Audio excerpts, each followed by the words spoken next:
Olá, tudo bem? Aqui é o professor Oswaldo Barbosa, da Fundação Dom Cabral. Estamos aqui para mais um vídeo.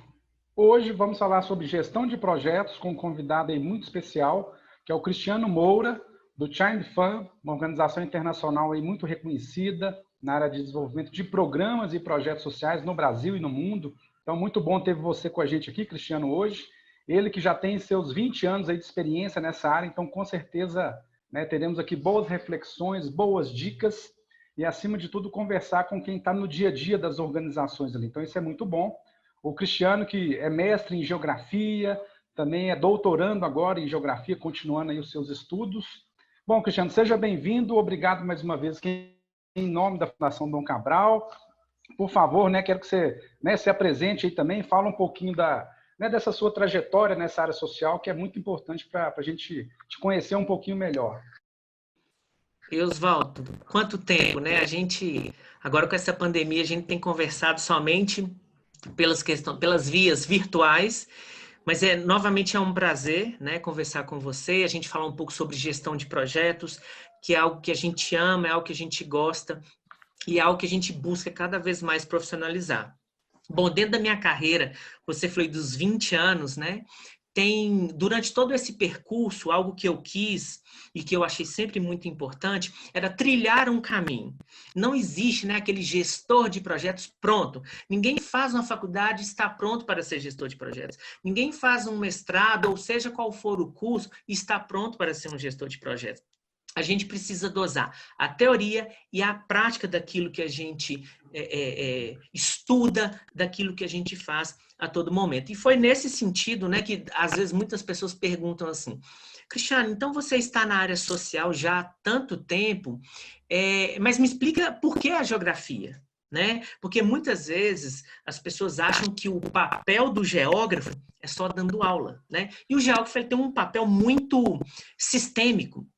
E dentro de toda essa abordagem sistêmica, eu decidi ir para a geografia porque ela é uma das ciências que trabalha muito a questão do dado e a espacialização desse dado. Então, esse tratamento da informação espacial, ele é fundamental para os gerentes de projeto. Então, ao longo de toda a minha trajetória, eu fiz geografia, fiz mestrado em geografia, agora eu estou, né, nesse processo do doutorado, justamente porque eu gosto de pegar dados, tratar dados, trazer informações e tomar boas decisões. Em outras palavras, diante de todo esse cenário, eu gosto muito dessa ideia de usar os dados para a melhor tomada de decisão e a gente conquistar bons resultados na gestão de projetos. Não, com certeza, Cristiano, e com certeza já deu o gancho aí para a gente começar aqui as nossas reflexões, né? A partir do próprio cenário que a gente vive hoje de pandemia, né? Como que a evidência dos dados, né, da ciência, das pesquisas tomam uma importância hoje, né? Quando a gente vê a questão, né, da tomada de decisão, e a gente fala muito com as organizações do terceiro setor sobre isso, nem todas compreendem, entendem no mesmo nível, acha que é burocracia, que é muita coisa, mas é muito indicador, eu não dou conta de, né, de gerenciar, controlar tudo isso. E a gente vê que nesse momento como de pandemia, o próprio governo, a gente sabe a importância que é o uso de dados para tomada de decisão. Então, nessa linha, já aproveitando aí, né, essa sua experiência, então, o que você pode, num primeiro bloco aqui de reflexões, você que então que vem de uma trajetória, ou seja, né, que tem essa visão de utilização de dados, sistematização de informações, né, e por que não, eu entendo também a utilização de ferramentas,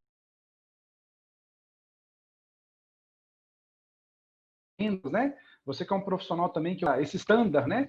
Essa forma de gerenciamento dentro de modelos já bem utilizado por organizações aí, né, nacionais e internacionais, quais são os aprendizados aí, reflexões que você traz para a gente? Ou seja, em momentos de crise, né? Tá até dentro do que você tem vivido. Qual que são essas diferenças, né? O que está valendo a pena quando você já tem fica mais gerenciável tomar decisões em meio à crise? Por quê, Cristiano? Porque eu tenho ouvido de muitas organizações sociais nessa crise agora um certo desespero.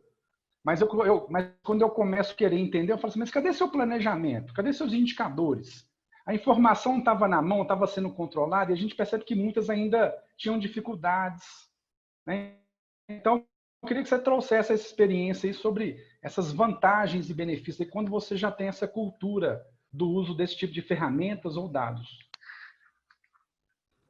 Oswaldo, um primeiro ponto é que as organizações, elas precisam quebrar esse círculo ou ciclo vicioso de dizer que as organizações, elas não precisam usar técnicas e métodos. É muito comum as organizações sociais, aliás, terem medo, aversão, quando a gente fala método, dados e números. O projeto, ele é composto por uma equipe e cada um fazendo o seu papel. Então, muitas vezes, quando a gente fala assim, olha, as organizações elas precisam de técnicas, olha, as organizações precisam buscar certificações, as pessoas têm medo. As pessoas, não, eu acho que o que eu faço já está bom. E aí ela vai muito para aquela arte de gerenciar projetos, que é importante, é uma habilidade do gerente. É muito importante, mas não só de arte vive o gerente de projeto. O gerente de projeto também precisa de técnicas. Justamente porque, às vezes, eu uso um exemplo, Oswaldo, que é assim. Imagine um médico e ele está trabalhando, né, com um paciente e aí ele até sabe qual que é o problema do paciente, mas esse paciente precisa de uma cirurgia, mas ele não tem um instrumento. Então, como que ele vai operar?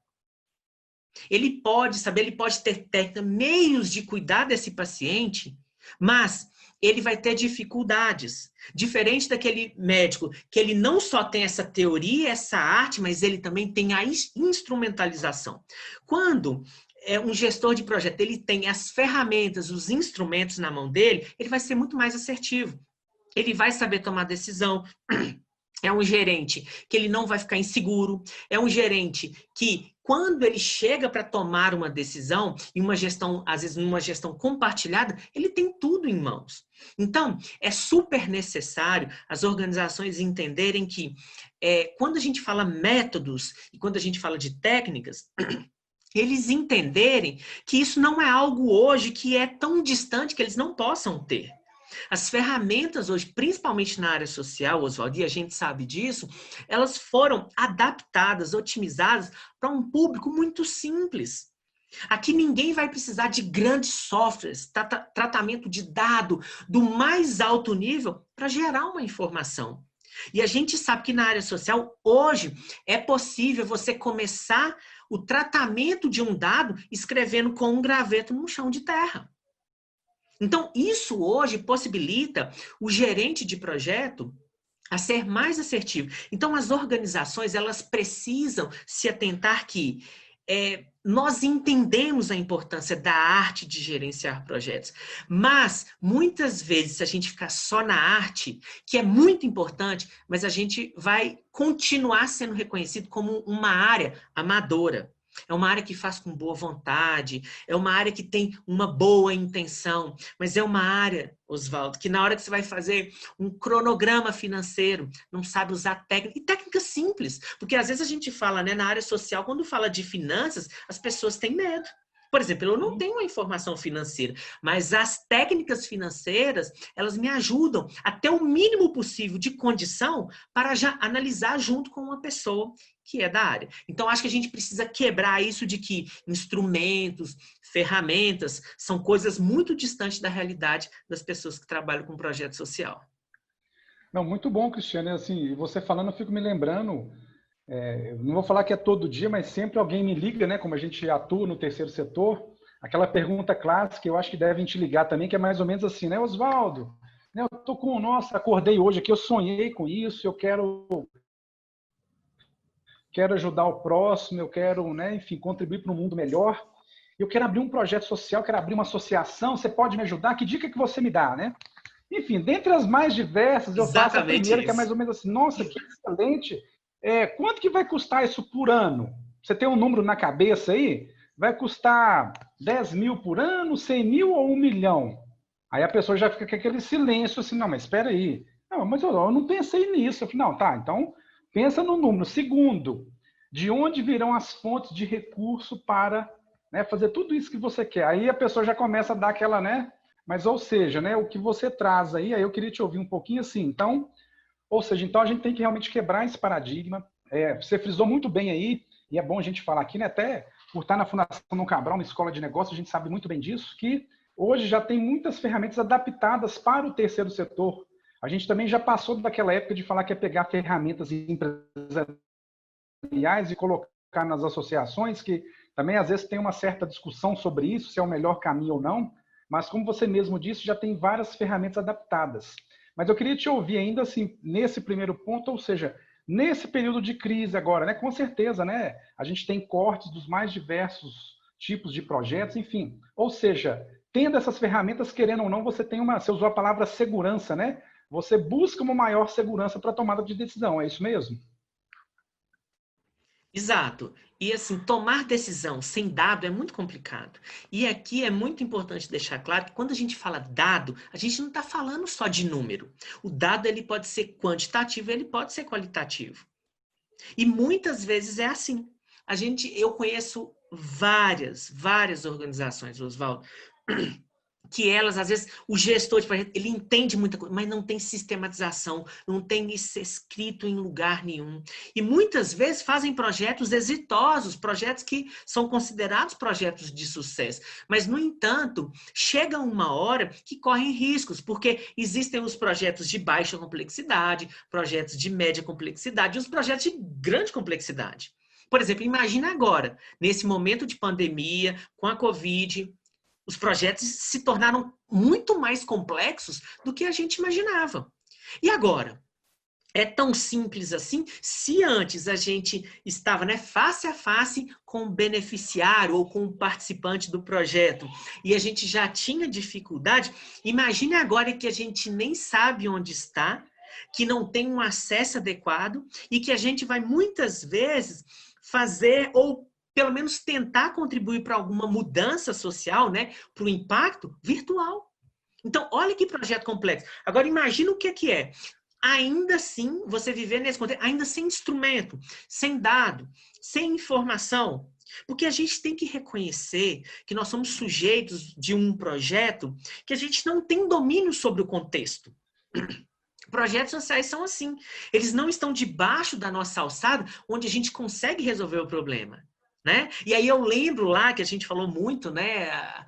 Nós que somos da área social, a gente fala muito do marco lógico, do pressuposto.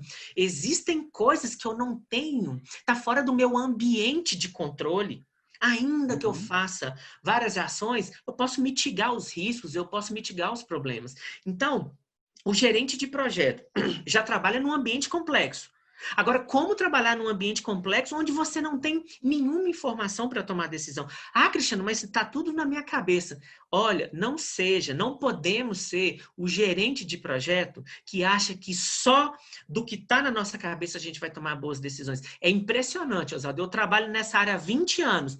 Eu não vou para uma reunião que eu trago algum dado e que não vem alguma coisa nova. Lembrando que na área social, essa questão da colaboração, da gestão colaborativa, participativa e da comunidade é fundamental. Então, sempre tem aqueles que trazem coisas que nós não enxergamos. Então, é fundamental nessa hora a gente quebrar todos esses paradigmas e usar o mínimo possível de instrumento. Muitas vezes, né, uma informação importante também, para quem está nos ouvindo, a gente tem um gráfico, né, chama gráfico de Gantt, ou cronograma de Gantt. E aí tem muita gente que assusta. O que é isso? Gantt, com 2 N's, com 2 T, 1 T, o que é isso? Né? E aí eu falo, cronograma de atividades. É aquilo que você coloca lá na parede da sua organização para todo... É um processo de gestão à vista. Isso é uma técnica, uma ferramenta sensacional. E aí eu vejo, às vezes, muitas pessoas falando assim, né? Por exemplo, na área financeira tem isso, né, Oswaldo? Tem um fluxo de caixa. E aí eu sei quanto que eu tenho que gastar nesse mês, o que está provisionado e o que eu tenho que fazer. E a grande pergunta é por que na área social a gente não faz o fluxo de caixa social? E chama gráfico de atividade, ou cronograma de Gantt, ou gráfico de atividades, ou cronograma de atividades. Você chega no mês e fala assim, olha, eu tenho tais atividades, eu tenho essas atividades estabelecidas, eu sei o mês, eu sei a semana, eu sei o dia. E assim a gente melhora a gestão. Olha que coisa simples. Muitas vezes as pessoas, é aí que a gente fala, né? Ainda que de forma amadora, e não tem nenhum problema eu falar amador, porque tem gente que tem medo de falar que é amador, acha que amador é uma coisa que não merece nem salário, não é nada disso, tá? Mas quando a gente olha, tem organizações que usam o Gantt com cronograma de atividades, olha, na primeira semana é isso, na segunda semana, e isso ajuda a tomar decisão, situar todo mundo e todo mundo tomar as melhores decisões. Com um mural, né? Um papel na parede, as pessoas conseguem fazer gestão de projeto. Então, aí a gente quebra esse paradigma de que a gente precisa de um software avançado, que você tem que ter um login, uma senha. A gente consegue fazer excelente gestão de projetos simplesmente pegando o que a gente tem em mãos. Mas aí é aquilo que a gente conversou. A gente precisa saber usar. Porque senão vai ser, às vezes, um médico que tem muita intenção, boa, sabe fazer, tem toda a teoria, mas às vezes na prática ele não tem um instrumento ou até mesmo não sabe fazer. Ou seja, a gente precisa realmente buscar o simples, mas para chegar, né, se o simples fosse tão simples, né, todos nós faríamos, né, a gente alcançaria. Então, ter essa visão, então, né, de ter os conceitos, o embasamento, realmente é importante. Fala um pouquinho para a gente, Cristiano, assim, você já comentou algumas aí, você que também está nesse dia a dia, né, entendo dentro da sua carreira também, eu imagino que você já foi de colocar a mochilinha na costa e ir lá para o norte de Minas ali, de ir para o campo, de estar com as pessoas. Hoje você já tem uma oportunidade de ter uma visão mais ampla, mais estratégica, mais sistematizada de tudo isso. Destaque aí que seja 2 ou 3 ferramentas, eu acho que é importante falar isso, né, para as pessoas que nos acompanham. Quais, né, você já citou algumas aqui, mas para você dar um pouco mais de destaque, fala para a gente de ferramentas que você utiliza, que eu diria que são muito... Que quando você fala de um cronograma você usa no terceiro setor, nas empresas, no governo, ele é mais, né, todo bom gestor de projetos, né, independente do tipo, ele tem que ter um bom cronograma, um fluxo de caixa. Mas qual ferramenta você poderia destacar, né? Você até disse aí, e eu já acessei literaturas aí, que você destacaria, que você entende assim, que é fundamental para as organizações do terceiro setor, que tem a ver com a história e que, enfim, que conversa bem com esses desafios dessas organizações. Oswaldo, não necessariamente nessa ordem, mas eu vou destacar as 3 principais ferramentas para a gente conversar sobre um projeto, para a gente saber do projeto em alto nível e que contribui muito para o impacto social de um projeto, tá? Olha, tem uma ferramenta que ela é importante para a gente poder entender onde é que a gente está pisando e com quem é que a gente está lidando, que chama diagrama de Venn. As organizações sociais, elas precisam entender que elas não vão fazer mudança sozinhas. O governo não vai fazer mudança sozinha. As empresas privadas, elas não vão, com fins lucrativos, elas não vão fazer mudança sozinhas. A gente precisa de todo mundo, inclusive das famílias, das pessoas beneficiárias. Então, tem uma ferramenta que é o diagrama de Venn, ou o jogo das bolas, que ela simplesmente pega um problema de uma comunidade e ela usa algumas técnicas. E essa técnica é uma ferramenta que ela não é objetiva, tá? Ela é subjetiva, mas ela consegue trazer para o gestor e para as pessoas envolvidas informações importantíssimas. E o diagrama de Venn, o que ele faz? Primeiro, ele estabelece que a gente precisa saber quem são os atores da comunidade, principalmente em relação aos problemas que a gente quer resolver. Então, a gente lista... Olha, envolvido com determinado problema, nós temos famílias, nós temos umas associações, nós temos igrejas, nós temos escolas, nós temos comércio, nós temos a própria prefeitura, secretarias e uma série de atores. Uma vez que a gente delimita aquilo, é importante, aí eu vou falar de forma bem resumida, que cada um desses atores, eles sejam investigados em relação ao problema que você está querendo resolver.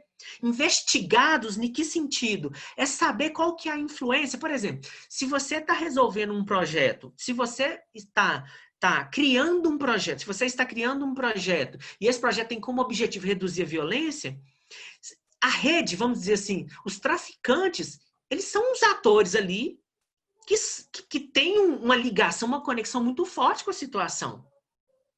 Às vezes, o uso de drogas lícitas como álcool também pode estar afetando. Então, é nesse sentido que você começa a saber quem tem mais influência, quem tem mais conexão com o problema, quem está mais próximo de você. Em outras palavras, a gente vai ter uma ferramenta onde a gente vai ter círculos com esses atores, círculos pequenos, círculos grandes, círculos afastados, círculos próximos, e depois disso você consegue olhar para para a comunidade olhar assim, olha que interessante, eu quero resolver um problema. Eu tenho aqui atores que estão próximos de mim. Significa que eu posso ter como parceiros. Agora, tem esses outros que eles estão tão distantes que eu posso tentar parceria. Mas se eu não conseguir, eu tenho que pensar formas de nos aproximar. Agora, imagine que todos os atores, a gente aproxime todo mundo com o mesmo objetivo. O impacto, ele vai ser consumado num tempo menor e ele vai ser sustentável. Justamente por quê? Porque você tem todo mundo com o mesmo pensamento. Não adianta, às vezes, por exemplo, eu quero resolver um problema junto a uma comunidade que tem uma indústria. Se a indústria continuar fora do que foi estabelecido das políticas de, por exemplo, liberação de dejetos, não vai resolver o problema. Então, a gente tem que encontrar um meio termo, a gente tem que encontrar o equilíbrio. Então, o diagrama de Venn é essa ferramenta que te mostra o contexto. Ele fala assim, olha onde você está pisando, olha com quem você pode contar, olha com quem você precisa trabalhar, com quem você precisa se aproximar. Tá? Então, aí nós temos aí... Nessa linha, Cristiano, só para fechar o diagrama de Venn, e você tem experiências, ou seja, né? Você usa essa ferramenta e você também compartilha ela com esses atores, né? Você faz, a equipe do projeto faz, mas ela também pode convidar esses atores para que todos tenham essa mesma visão, tenham um alinhamento geral. Você considera isso importante? Fundamental.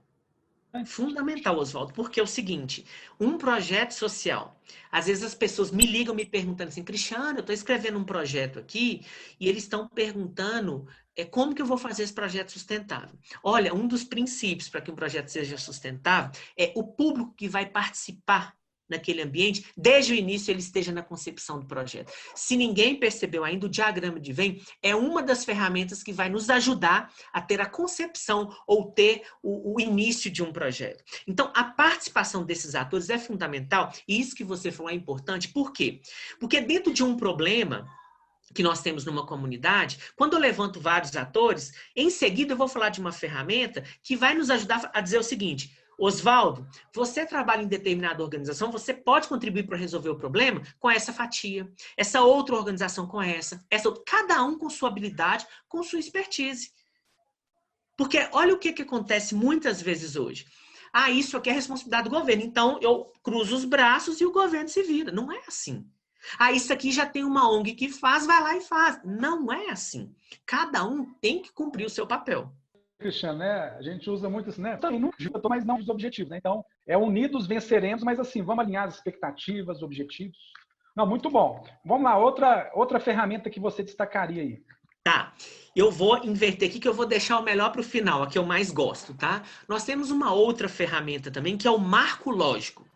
Talvez, de toda a gestão de projetos sociais, é uma das ferramentas que ela não é complexa, mas é uma das ferramentas que as pessoas têm mais dificuldade de trabalhar. Mas, no entanto, o marco lógico ou o quadro lógico é como se fosse assim, é um resumo do projeto que você vai fazer. Um gestor de projetos, se a gente fosse detalhar tudo que tem dentro de um projeto, é difícil, porque você não consegue ter tudo na cabeça. E o marco lógico é uma ferramenta que ela mostra quais são os principais pontos e quais os principais objetivos, as principais ações que você vai entregar. Ela mostra os indicadores que vão te ajudar a monitorar e acompanhar o projeto, mostra como que nós vamos evidenciar esses dados, né, esses indicadores e algumas coisas que estão envolto ao projeto. Algumas coisas contextuais. Então, em outras palavras, o marco lógico ele é um quadro, a gente conseguiria colocar aqui numa tela, onde tem os principais pontos de um projeto. E o gerente tem que ter isso em mente. Porque, olha só, muitas vezes, imagine que você vai apresentar o seu projeto para um patrocinador, hoje tem a ideia muito do pitch, né? Você vai defender aquilo. O marco lógico é uma excelente ferramenta. Porque ele fala, olha, o objetivo do meu projeto, o impacto que eu quero é esse, os objetivos são esses, os resultados são esses, as atividades são essas. Com esses indicadores, vou monitorar por meio dessas fontes de verificação e eu vou tomar e eu tenho que ter um controle sobre esse ambiente para entregar esse impacto do nível mais alto. Então, olha só, rapidamente aqui, em menos de 20 segundos, Eu peguei os principais pontos de um projeto onde eu consigo conversar, dialogar com qualquer pessoa num nível resumido. Porque, vamos lá, você não vai conseguir, imagine, nem todo patrocinador de projeto tem tempo para ficar ouvindo toda a história linda do seu projeto. Olha, o meu projeto é lindo, sabe? Teve uma pessoa lá que foi... Não tem tempo. Então, você precisa ter essa visão mais resumida, mas sem ser simplista do projeto. É uma informação em alto nível. E isso é muito importante. Então, em resumo, o marco lógico é essa ferramenta que você consegue dar as informações mais estratégicas e de alto nível para patrocinadores, para a equipe do seu projeto, inclusive para a comunidade. Mas é claro que o marco lógico, ele tem algumas informações que requerem um pouco de conhecimento nas técnicas de projeto, porque aí a gente está trazendo indicadores e vai precisar de um gestor, um facilitador, para trabalhar isso também com a comunidade. Bom, então nós temos aí o nosso marco lógico. E por fim, tem uma ferramenta, Oswaldo, que é a que eu considero a principal. A principal não significa que ela é melhor do que outras ferramentas, porque todas as ferramentas são boas, porque para que foram criadas, elas cumprem os seus papéis. Agora, tem uma delas que eu acho que para o gestor do projeto, para todos os atores envolvidos, é uma ferramenta que ela traz uma visão analítica do projeto, que é a árvore de problemas, tá? Todo mundo que está muito na área sabe que nós temos a árvore de problemas e temos também a árvore de soluções ou a árvore de objetivos. Mas, em especial, eu vou ficar com a árvore de problemas. A árvore de problemas é ela que, em qualquer momento, em qualquer projeto, ela faz o gestor e as pessoas do projeto olhar para os objetivos estratégicos, para os resultados e falar assim: opa, onde é que eu tenho que tomar a melhor decisão? É muito, olha só, nesse momento de pandemia, Oswaldo, nós temos aí organizações que mudaram o seu estilo de trabalho, mudaram aquilo que essas organizações, ao longo dos anos, estruturaram para desenvolver comunidades, né? O desenvolvimento local. E a árvore de problemas é a ferramenta que, quando você olha, você fala assim: opa, eu sei onde estou e eu sei por que eu estou fazendo isso. Olha só, no Child Fund, uma coisa muito interessante. Nós sempre trabalhamos com as nossas organizações, com os nossos projetos, com o seguinte viés. Olha, eu vou numa comunidade, ali já passando por etapas, nós sabemos os problemas que a gente vai trabalhar e nós vamos conversar, consultar a comunidade acerca de um problema. E a árvore de problemas, ela tem três recortes, né? Onde, no tronco da árvore, nós temos o problema central. Nas raízes dessa árvore, nós temos as causas. E na copa da árvore, nós temos os efeitos. Então, ao longo de mais de 50 anos, o Child Fund trabalhou com as organizações na seguinte questão.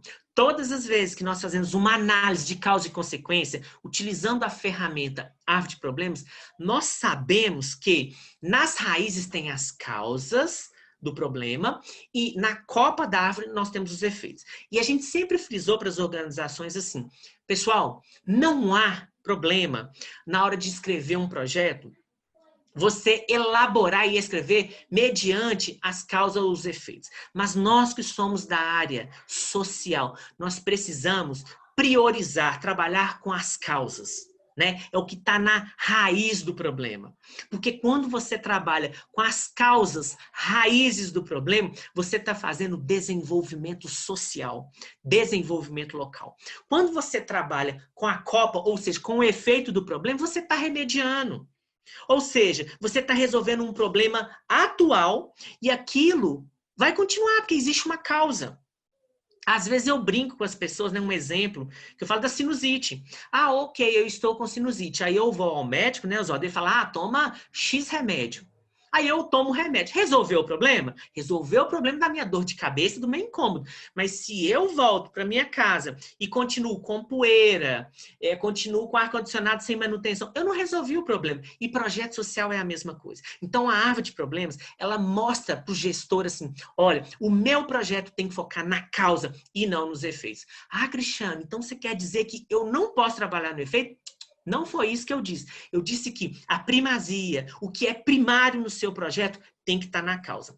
Ocorre que nesse momento de pandemia, olha como é interessante. O que as organizações fizeram? O Child Fund fez isso. Com muita nobreza, a gente sai do desenvolvimento social, que é trabalhar na causa dos problemas, e a gente começa a trabalhar nos efeitos, Oswaldo. Que o efeito é justamente, olha só, no problema aí da pobreza, um dos efeitos tem a ver com o quê? Com a fome e com a falta de itens de necessidade básica. O que o Child Fund está fazendo? Trabalhando na parte assistencial, na copa da árvore de problemas, que é eu preciso fornecer alimentação, coisas básicas para essas famílias. Isso, de forma alguma, está errado diante das organizações, porque a gente está trabalhando com emergência. Devemos fazer, mas logo que tudo isso passe, eu não posso continuar na copa. Eu preciso voltar e dizer, olha, peraí, as pessoas precisam de itens de necessidade básica. Eu vou continuar fornecendo os itens ou eu vou trabalhar porque as pessoas têm a capacidade de buscar esses próprios itens?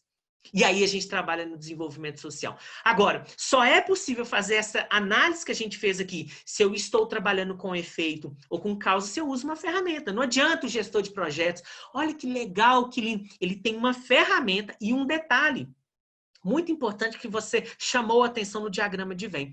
A árvore de problemas, ela não é feita pelo gestor de projetos. Ela é facilitada pelo gestor de projetos. Porque no momento de refletir causas e consequências, nós fazemos com a comunidade, que é com aquelas pessoas que vão receber os projetos. Ou seja, você tem uma árvore rica de pessoas que estão justamente envolvidas no projeto. E aí já responde uma pergunta que nos fazem muito.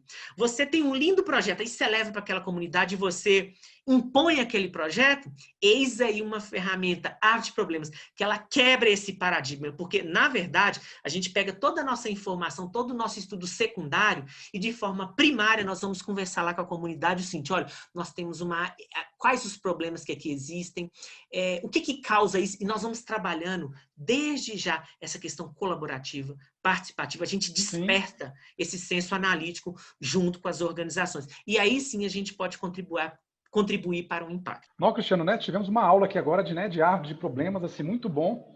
E olha que interessante, né? Você colocou os pontos principais, né? Pensando ainda na reflexão da árvore. Né? Se fala muito, né, no terceiro setor, nós temos que deixar de ser assistencialista, né? Se fala muito disso. Enfim, você fez uma explicação técnica, claro, né? Vai ficar o desafio, o convite para quem ainda não conhece essa ferramenta, né? Depois a gente pode fornecer várias referências para esse estudo aí. Mas, ou seja, com a árvore de problemas é isso, você faz de forma consciente. Né? Eu acho que essa mensagem que você traz para nós hoje, né, quando eu falo os gestores, gerentes de projeto, né, apesar da gente usar o termo aqui gerente e gestor, mas é o coordenador, o responsável. Né? Às vezes a sua instituição é pequena, não tem a figura do gerente, mas na verdade a gente, né, vamos tratar o termo de forma mais genérica, né, o responsável do projeto.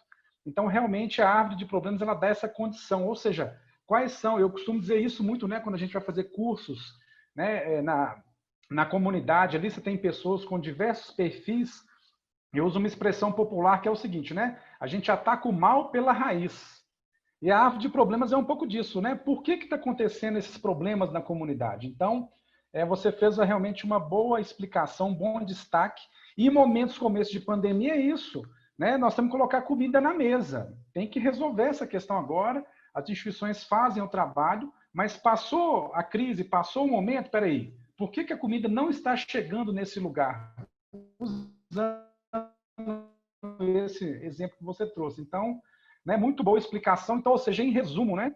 Então, se nós temos aí, né, os gestores de projetos que utilizam um diagrama de Venn, o marco lógico, uma árvore de problemas, para não falar de N outras ferramentas. Por isso que eu pedi para você destacar com esse vídeo de hoje aqui, né? Pensando aí nessa, ou seja, compartilhando a sua experiência de atuação aí nacional e internacional. Ou seja, nós não estamos falando uma coisa, né, que não foi testada, ninguém conhece, né, é um benchmark, ou seja, já foi testado, utilizado por Cristiano, assim, é fazer o simples, não vamos complicar, né, para a gente ter efetividade ali. Realmente é buscar a simplicidade, não que seja fácil isso, mas você deixa uma mensagem que é o gestor ele tem que ter essa consciência, para a gente sair daquele ativismo, né, só de resolver, apagar incêndio e vai fazendo, e querendo ou não, eu posso dizer para vocês que a gente tem encontrado aí no terceiro setor, de uma maneira geral, as pessoas estão ficando cansadas. Ela começa com uma grande causa, missão, vocação, mas o fardo vai ficando pesado. Então, a mensagem que a gente quer deixar aqui realmente é de use essas ferramentas a seu favor. Bom, Cristiano, o nosso tempo aqui está encerrando. Eu vou pedir para você deixar uma mensagem aí, né, para os gestores, fundadores, dirigentes de organizações sociais, para que, né, com certeza essa pandemia vai passar, mas, acima de tudo, né, o que a gente vai aprender com tudo isso? Então, deixa uma mensagem para quem está nos acompanhando. Oswaldo, acho que é uma mensagem para todos nós, né? A área social, eu acho que... Eu não vou dizer que chegou a hora, porque, na verdade, eu acho que já passou da hora de nós que somos gerentes de projeto, né? Coordenadores de projeto, nós nos unirmos cada vez mais e também falarmos uma linguagem muito padronizada. A gente precisa sair do dialeto social. Cada organização usa uma metodologia diferente, cada organização usa uma forma diferente. Eu acho que eu não estou querendo sugerir que o padrão, porque eu acho que eu não sou a favor de padrões, mas no mínimo a gente precisa falar a mesma língua. Todo mundo precisa falar ou português, ou todo mundo precisa falar o inglês. E a minha grande sugestão é que não que as pessoas precisem de certificações, de títulos, né? E precisa fazer mestrado, doutorado. Não, não é isso. Mas as pessoas precisam ter domínio sobre as ferramentas e elas precisam correr atrás disso. Porque no momento deste pandemia, é muito bom chegar aqui e falar em nome do Child Fund assim, estamos tomando a decisão de ir para o lado assistencial porque é uma intervenção emergencial necessária baseada em dados, baseado em evidências. E isso só é possível quando você tem domínio, né, da gestão de projetos, o que é um ciclo de vida, o que é um portfólio, o que é um programa, que dados vocês vão trabalhar. Gente, por mais que eu fale portfólio, tem gente que assusta, né, Oswaldo? Portfólio, indicadores, não é algo tão complexo como a gente imagina, não, tá? E isso é um percurso que a gente tem que seguir. Então, fica aí a sugestão para todo mundo que fazemos parte de um grupo de gestores que querem fazer mudança social. E nós temos que ser insistentes. Gestão social, projeto social, a gente não faz de um dia para o outro. A gente precisa todos os dias construir um pouco mais. E isso que a gente está fazendo aqui, né, Oswaldo, para concluir, é um pouco disso. É justamente a gente discutir, debater coisas que vão contribuir com outras pessoas. E aqui também a gente aprende muita coisa, tá bom?